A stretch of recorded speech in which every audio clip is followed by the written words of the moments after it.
لوگوں کے ذہن میں یہ سوال اٹھتا بھی رہتا ہے اور مختلف لوگ یہ سوال کرتے بھی رہتے ہیں کہ جنت میں مردوں کو تو حوریں ملیں گی، عورتوں کو کیا ملے گا؟ تو سب سے پہلی چیز تو یہ پیش نظر رہے کہ مختلف مقامات پر اللہ تبارک و تعالی نے جنت کے بارے میں ارشاد فرمایا اور ترغیب قرآن پاک کے اندر اس کی دی گئی ہے، اور قرآن پاک میں مختلف صورتوں کے اندر جنت کی مختلف نعمتیں بیان کی گئی، وہ بھی ظاہر ہے کہ ترغیب دلانے ہی کے لیے ہے۔ جنت کے اندر اللہ تبارک و تعالی نے مختلف قسم کی بہت ساری ایسی نعمتیں بنائی ہیں کہ فَلَا تَعْلَمُ نَفْسٌ مَّا أُخْفِيَ لَهُم مِّن قُرَّةِ أَعْيُنٍ، کہ کوئی جان نہیں جانتی کہ کیا اس کی آنکھوں کی ٹھنڈک جو ہے وہ تیار کی گئی ہے۔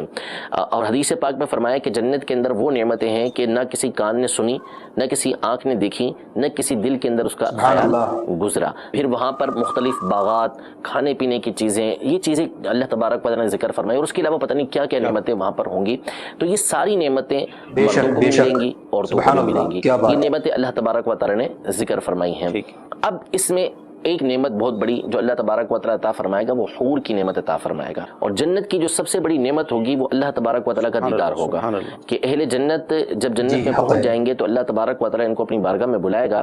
اور ان سے فرمائے گا کہ میں تمہارے پر فضل نہ کروں، تو وہ عرض کریں گے کہ تو نے ہمارے پر فضل تو کیا ہے، پھر اللہ تبارک و تعالی اپنا دیدار کروائے گا، اور یہ وہ نعمت ہوگی کہ جس کے اندر لوگ گم ہو جائیں گے۔ اور اس نعمت کے بارے میں فرمایا کہ اللہ تبارک و تعالی درجہ بدرجہ جس کے جیسے درجے ہوں گے اس اعتبار سے ان کو یہ نعمت عطا فرمائے گا۔ اب رہا حوروں کا ملنا اور عورتوں کو نہ ملنا، تو مسئلہ یہ ہے کہ یہ ایک تصور ہی ایک ایسا تصور ہے کہ جو پاکیزہ ذہن کے اندر آتا ہی نہیں۔ صحیح، مرد کے لیے مختلف عورتیں ہوں، ایک سے زائد عورتیں ہوں، تو یہ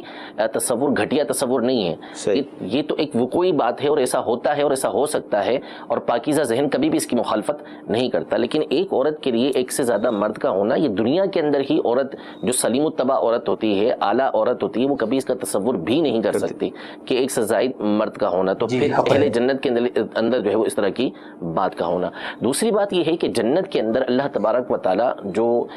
جنتی عورتیں ہوں گی ان کو حوروں کے مقابلے میں زیادہ خوبصورت بنائے گا، یعنی وہ حوروں سے بھی زیادہ خوبصورت ہوں گی۔ تیسری بات یہ ہے کہ جو جنت کے معاملات ہیں نا وہ دنیا سے بالکل مختلف ہیں۔ آج دلوں کے اندر کینہ پایا جاتا ہے، بغض پایا جاتا ہے، لیکن قرآن پاک میں فرمایا وَنَزَعْنَا مَا فِي صُدُورِهِم مِّن غِلٍّ، کہ اہل جنت جو ہوں گے ان کے دلوں سے کینہ وغیرہ سب نکال لیا جائے گا۔ وہاں پر ایسی یعنی جیسے دنیا میں بہت سی عورتوں کی سوچ ہوتی ہے تو وہاں پر ایسی سوچ ہی نہیں ہوگی، تو اس لیے جنت کے معاملات کو دنیا کے معاملات پر ہرگز قیاس نہیں کرنا چاہیے۔ تو اہل جنت کو چاہے وہ مرد ہوں چاہے عورتیں ہوں، ان کو وہاں پر بہت ساری نعمتیں عطا ہوں گی جو اللہ تبارک و تعالی عطا فرمائے گا۔ اب حوروں کا معاملہ چونکہ مرد کے ساتھ خاص ہے تو وہ صرف مرد کو عطا کی جائیں گی، عورتوں کو اس کے علاوہ اور بہت ساری نعمتیں یہ عطا کی جائیں گی۔